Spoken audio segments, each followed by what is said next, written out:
Hari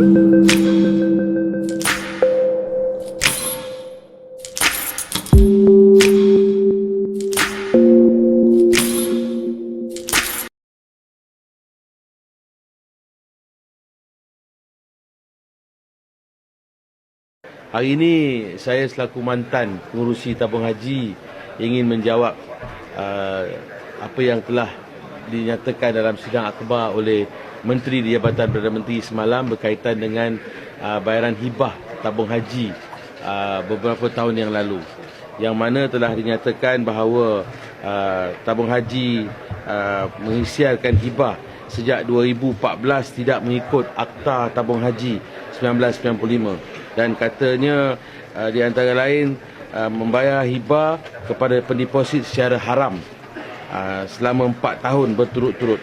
Asas kepada tuduhan beliau adalah aset keseluruhan tabung haji lebih rendah daripada liability-nya.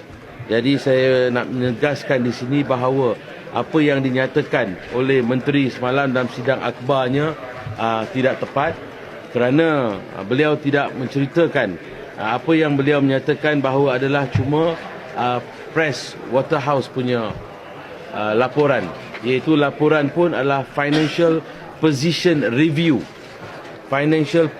Review yang dibuat pada Ogos tahun ini, Ogos tahun 2018. Wahal tabung haji kita telah melakukan pelbagai mengikut akta, mengikut peruntukan undang-undang yang sedia ada.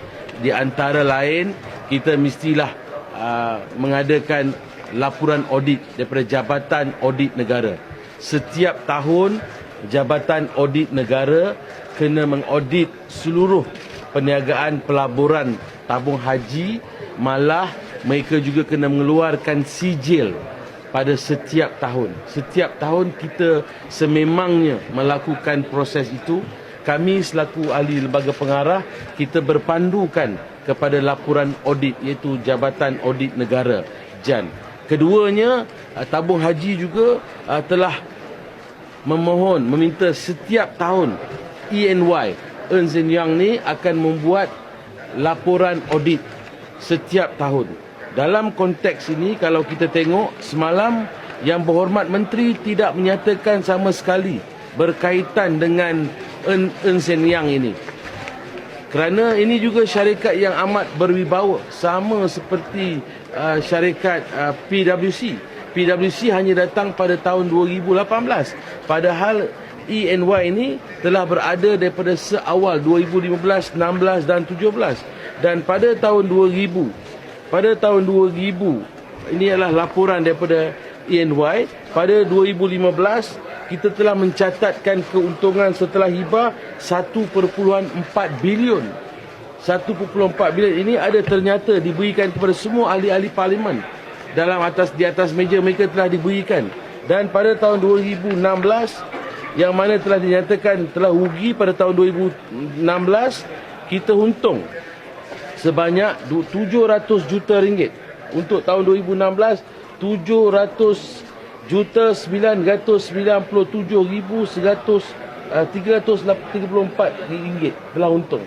Dan pada tahun 2017, tabung haji telah rekodkan keuntungan melalui EY, Ernst & Young sebanyak 372,155,729 ringgit. Bermakna laporan yang diberikan semalam adalah, saya fikir ia satu yang mengelirukan dan mengelirukan rakyat, khususnya lebih 9.3 juta pendeposit, malah melahirkan kerisauan.